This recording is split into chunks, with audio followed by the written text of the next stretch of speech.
Welcome back, everybody. So now we're going to take on question 3, part B, since we've already done part A in a previous problem. So again, let's just zoom in a little bit and read the full question. So during 2013, Lau Inc. recorded sales of $2.6 million.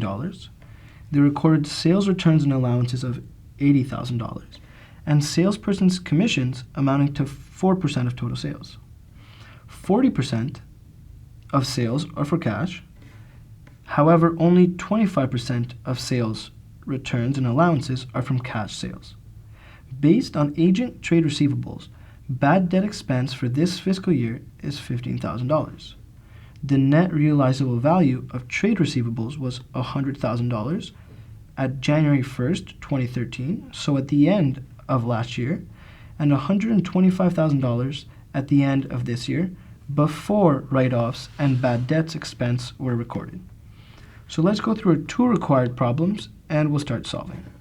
So required problem 1. Assume that on December 31st, 2013, $10,900 worth of trade receivables are written off and the appropriate adjusting entry for bad debts expense is also made. How much was the trade receivable turnover ratio for 2013? Round your calculations to 2 decimal places. Required number 2. Assume that on December 31st, 2013, only $2,900 of trade receivables are written off and the appropriate adjusting entry for bad debts expense is also made. Does the change in the amount of trade receivables written off affect the trade receivables turnover ratio for 2013? Please explain. So we're going to go ahead and get started with the first required. So today we are solving question 3,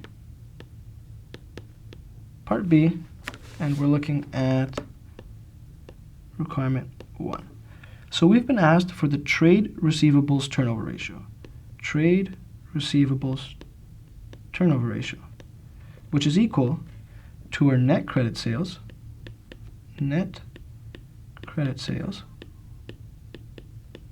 divided by average net trade receivables.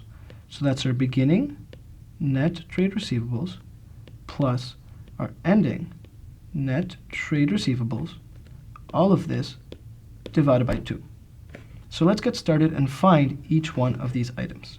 So let's start with 1, net credit sales. So for net credit sales, what I like to do is draw a little tree.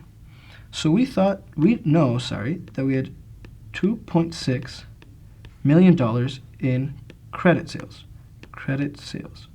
But we know that 40% of this was in cash.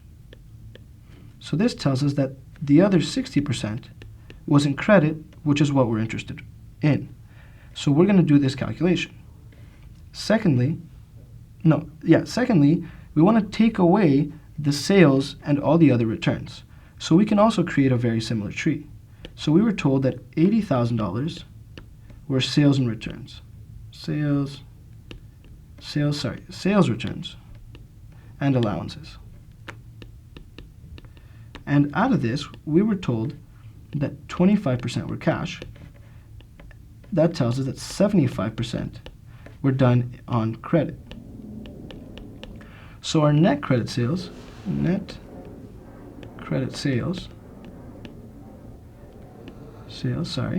will be equal to 2.6 million times 60% plus 80,000 times 75%. And this will give us 1.5 million for our net credit sales. Now we move on to our beginning net trade receivables. So we'll call this number 2. So our beginning net trade receivables is actually given. So if we move back to our first information page, we were told that right over here, let's put that in green, the net realizable value of trade receivables was $100,000 at January 1st, 2013. So moving down here, we know that this will be equal to $100,000.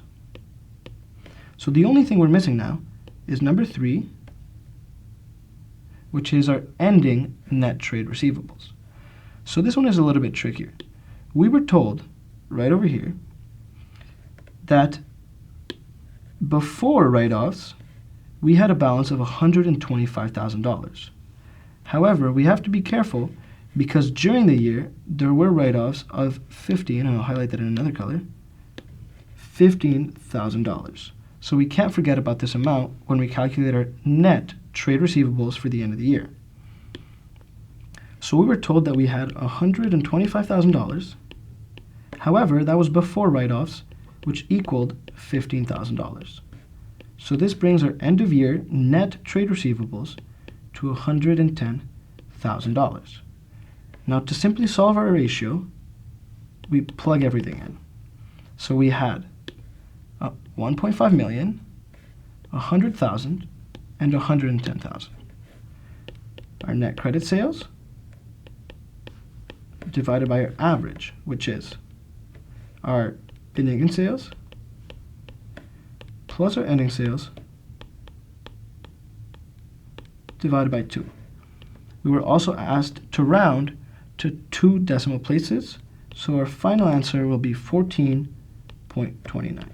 And that is our trade receivables turnover ratio for 2013. Back, everybody. Now we're going to take a look at question 3, part B, requirement 2. And I'll zoom in a little bit so we can better read it.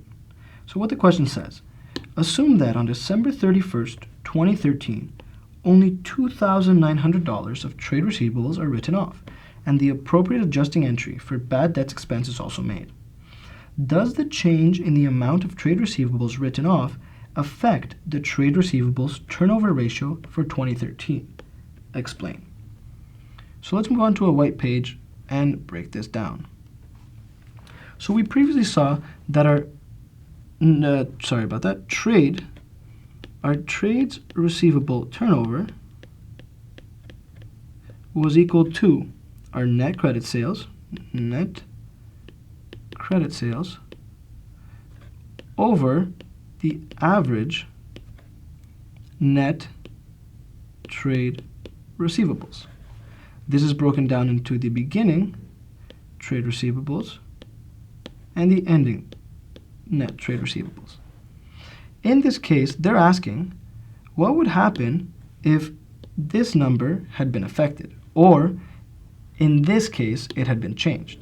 So for this case, we don't care about this, we don't care about this.